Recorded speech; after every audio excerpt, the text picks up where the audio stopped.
Hi welcome to our channel. ప్రస్తుతం మనతో పాటు దాము బాలాజీ గారు సీనియర్ జర్నలిస్ట్ ఉన్నారు. వారితో ఒకసారి మాట్లాడదాం. సార్ నమస్కారం సార్. నమస్తే. సార్ నిన్న మంచు మనోజ్ పోలీస్ స్టేషన్‌లో కంప్లెయింట్ ఇవ్వడంతో పాటు జల్పల్లిలో నివాసం దగ్గరే అక్కడే గేట్ దగ్గర కూర్చొని నిరాహార దీక్ష చేశాడు.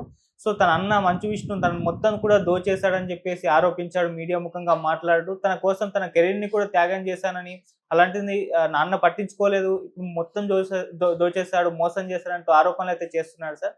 మరి ఎటెళ్తుంది వీళ్ళ ఇష్యూ, మంచు ఫ్యామిలీ ఇష్యూ? మరి దీనికి సంబంధించి మీరేం చెప్తారు? వీళ్ళది వెబ్ సిరీస్ లాగా కంటిన్యూ అవుతుంది. మంచు ఫ్యామిలీ వివాదం. నిన్న మంచు మనోజ్ జల్పల్లి ఫామ్ హౌస్ ఏదైతే ఉందో దాని ఇంటి ముందు కూర్చొని ఆయన నిరసన వ్యక్తం చేశాడు. దాని తర్వాత మీడియాతో ఫస్ట్ టైం నోరు విప్పి మొత్తం ప్రాబ్లం ఏంటి అనేది ఫస్ట్ టైం ఆయన డీటెయిల్గా మాట్లాడాడు. నేను ఇన్ని రోజులు ఓపికగా ఉన్నాను, ఇన్ని రోజులు మా నాన్నతో మొరపెట్టుకుంటున్నాను, కూర్చొని మాట్లాడుకుందాం, మనం అందరూ సమస్యను పరిష్కరించుకుందాం అని చెప్తున్నాను, వాళ్ళు రావట్లేదు. కాబట్టి నేను ఇప్పుడు నోరు తెరిచి మాట్లాడాల్సి వచ్చింది. దానికి కూడా ప్రధాన కారణం ఏంటంటే, మొన్న నా కూతురు బర్త్డేకి ఏప్రిల్ 1న జైపూర్లో, రాజస్థాన్ జైపూర్లో డెస్టినేషన్ సెలబ్రేషన్ చేసుకున్న దానికి వెళ్ళాము. ఆ టైంలో జలపల్లిలో నా రూముల్లో ఉన్న మా పాప కోసం మేము దాచిపెట్టిన గోల్డ్ని ధ్వంసం చేశారు. మా వస్తువులన్నిటినీ ధ్వంసం చేశారు. చివరి కార్ని దొంగ కీసు ఉపయోగించి నా కారును కూడా తీసుకెళ్ళిపోయారు. సో నా వస్తువులంతా బయటపడేశారు. నిజానికి హైకోర్టే ఇంట్లో ఉండే పర్మిషన్ ఇచ్చింది నాకు, కానీ వీళ్ళు నన్ను బయటికి తరిమేస్తున్నారు అనేది అతను ప్రధానమైన ఆరోపణ. ఈ ఆరోపణతో పాటు విష్ణుకి చిన్నప్పటి నుంచి నేనంటే కుళ్ళు, నాకంటే 4 ఏళ్ళు పెద్దోడు, కానీ నన్ను చూసి ఓర్చుకునేవాడు కాదు.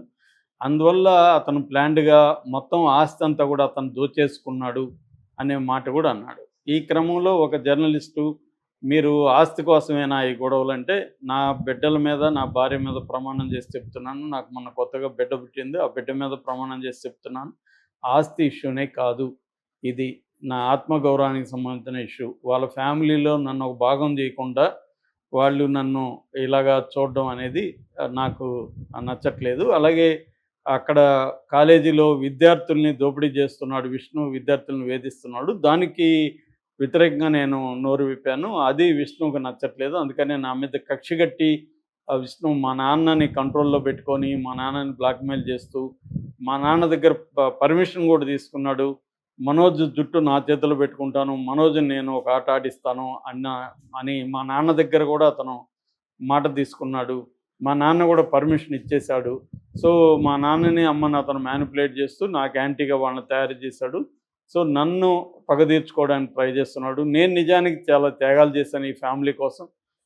పాండవులు 9 సినిమా వచ్చినప్పుడు నాకు ఇష్టం లేకపోయినా లేడీ గెటప్ వేశాను. నువ్వేస్తే బాగుంటుందిరా, వాడి కెరీర్ నిలబడుతుంది, నువ్వేస్తే సరదాగా ఉంటుంది, నవ్వుతారు జనం, కామెడీ వస్తుంది అని మా నాన్న చెప్తే నాకు ఇష్టం లేకపోయినా చేశాను. నేను వేరే బ్యానర్లో ఏదైనా ఒక హిట్ సినిమా తీయగానే మా వాళ్ళు విష్ణు వచ్చి నన్ను బుక్ చేసేసేవాడు వాళ్ళ సినిమాలకి. అలాగా నేను ₹1 తీసుకోకుండా విష్ణు కోసం నా లైఫ్ని త్యాగం చేశాను. నేను అట్లాగే అక్కడ కూడా విద్యానికేతన్ సంస్థల్లో కూడా నేను ఎటువంటి రివార్డు కానీ డబ్బులు కానీ తీసుకోకుండా పనిచేశాను. దాని ఉన్నతికి నేను కూడా పాల్పడ్డాను. అయినా కూడా నన్ను ఫ్యామిలీలో ఇంక్లూడ్ చేసి వాళ్ళలో భాగం చేయకుండా నన్ను సపరేట్ చేసి నన్ను హింసిస్తున్నాడు. ఇదంతా విష్ణు చేస్తున్నాడు అనేది అతని ప్రధానమైన ఆరోపణ.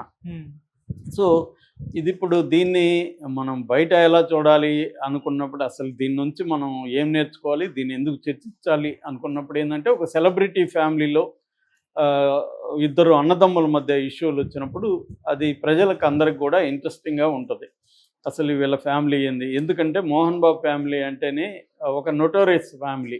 అంటే మోహన్ బాబు రౌడీయిజం చేస్తాడు, మోహన్ బాబు నోటి దురుసు అనేది ఉంది. అలాగే వీళ్ళు దౌర్జన్యాలు చేస్తారు.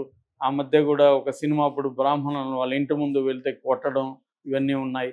కొంత అంటే ఒక బ్యాడ్ ఇమేజ్ అయితే ఆ ఫ్యామిలీకి క్రియేట్ అయింది. నిజానికి చూస్తే ప్రతి ఫ్యామిలీలో మనం బ్యాడ్ గుడ్గా డివైడ్ చేస్తే ప్రతి ఫ్యామిలీలో అయినా మనుషులైనా బ్యాడ్ గుడ్ రెండు ఉండకుండా ఎవరు ఉండరు. సంపూర్ణమైన మనిషి అనేది ఎవరు ఉండరు. నా పాయింట్ ఆఫ్ వ్యూ చూసినప్పుడు కొన్ని విషయాలు నీలో బ్యాడ్గా నాకు అనిపిస్తుంది, నీకు నాలో బ్యాడ్గా అనిపిస్తుంది. కంప్లీట్ గుడ్ బ్యాడ్ అనేవి ఏముండవు, రిలేటివ్గానే ఉంటాయి. అలాగే మోహన్ బాబు ఫ్యామిలీలో కూడా మంచి చెడులు రెండు ఉంటాయి. కాకపోతే ఏంటంటే మోహన్ బాబు మాట్లాడితే నేను డిసిప్లిన్లో పెంచాను నా పిల్లల్ని చూసి, నా పెంపకం చూసి నేర్చుకోవాలి, ఇవన్నీ ఆయన కొద్దిగా అతిశయంగా మాట్లాడతాడు. మోహన్ బాబుకున్న లక్షణం ఏంటంటే ఆయన ఖచ్చితంగా కష్టపడి వచ్చాడు. నేను ఆల్రెడీ చెప్పాను నిన్న కూడా ఒక వీడియోలో. మోదుగులపల్లి అనే ఒక స్మాల్ విలేజ్ చిత్తూరు జిల్లా ఏర్పేట దగ్గర, ఉమ్మడి చిత్తూరు జిల్లా ఏర్పేట దగ్గర మోదుగులపల్లి అనే స్మాల్ విలేజ్లో వాళ్ళ నాన్న నారాయణ స్వామి యొక్క టీచరు. అక్కడి నుంచి అతను కష్టాలు పడి చదువుకున్నాడు. వాళ్ళ నాన్న దగ్గర దెబ్బలు తిన్నాడు, చెట్టు ఎక్కేయడం, చెట్టు నుంచి దిగకుండా దిగిన కొట్టడం, ఇలాగ అవన్నీ కూడా ఆటోబయోగ్రఫీలో ఉన్నాయి, ఇంకా బయటికి రాలేదు కానీ. సో ఈ నేపథ్యంలో అతను కష్టపడి డ్రిల్ మాస్టర్ అయ్యి అక్కడి నుంచి సినిమాల్లోకి వెళ్ళి అసిస్టెంట్ డైరెక్టర్గా కష్టాలు పడి, ఆ తర్వాత మన తాతమ్మకలతో హీరో అయ్యి దాశరథి దగ్గర శిష్యరికం చేసి అలాగా తన టాలెంట్తోనూ హార్డ్ వర్క్తోనూ అతను పైకి వచ్చాడు. అతనికి ఏం పెద్ద గాడ్ ఫాదర్ లేరు, కమ్మ కులం అయినప్పటికి కూడా అతనికి పెద్దగా అది సోషల్ క్యాపిటల్గా ఉపయోగపడలేదు. మెల్లమెల్లగానే వచ్చాడు, ఎదిగినాక ఉపయోగపడి ఉంటుంది, సర్కిల్ వచ్చింది. అతనికి పెద్దగా ఫ్రెండ్స్ కూడా తక్కువే అని అతను అనేక సార్లు చెప్తాడు. తెలుగు ఇండస్ట్రీలో నాకు ఫ్రెండే లేదని చెప్తాడు. ఏదేమైనా అతను బోల్డ్గా మాట్లాడడం, కొంత అతిశయం అంటారు కదా, ఎక్కువ చేసి మాట్లాడడం, తన గురించి గొప్పలు చెప్పుకుని ఈ నేచర్ కూడా ఉంది. అంటే ఓవర్ కాన్ఫిడెన్స్తో మాట్లాడడం, ఇతరుల్ని కించపరుస్తూ మాట్లాడడం, అందువల్ల వివాదాలు కూడా వచ్చాయి అతనికి.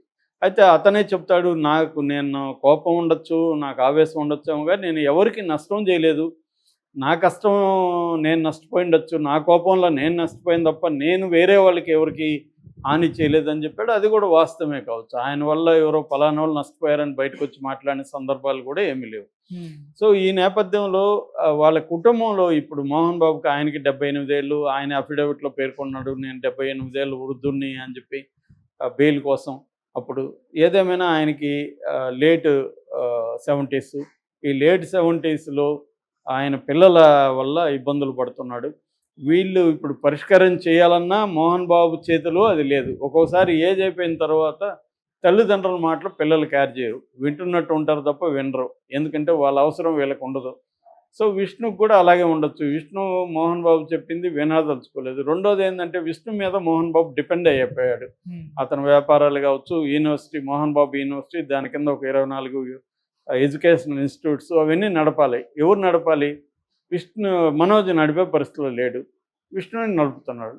సో దానివల్ల విష్ణు మీద డిపెండ్ అయిపోయాడు. అట్లాగే ఫ్యామిలీని కూడా విష్ణునే చూసుకుంటున్నాడు. అంటే విష్ణు బాధ్యతగా ఉంటున్నాడు, కుటుంబాన్ని చూసుకుంటున్నాడు, వ్యాపారాలు చూసుకుంటున్నాడు.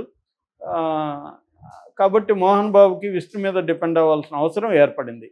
ఇతను తలనొప్పులు క్రియేట్ చేస్తున్నాడు. ఇతను మంచోడే కావచ్చు, కానీ ఇతని వల్ల ఇబ్బందులు మోహన్ బాబుకి వస్తున్నాయి. ఇతనికి నచ్చని ఒక ఆల్రెడీ డైవర్స్ అయ్యి బాబున్న అమ్మాయిని పెళ్లి చేసుకున్నాడు. ఆ అమ్మాయికి ఆస్తులు రాలేదు, క్రైసిస్లో ఉంది. సో ఈ అబ్బాయికి ఆస్తులు లేవు, సినిమాలు 6 ఏళ్ళుగా స్క్రీన్ మీద లేడు. ఇలాంటి దీంట్లో ఉండి మళ్ళీ విష్ణు మీద పగబట్టి ఇతను ఇలాగా చేస్తున్నాడు అన్న ఒక తలనొప్పి మోహన్ బాబుకు ఉంది.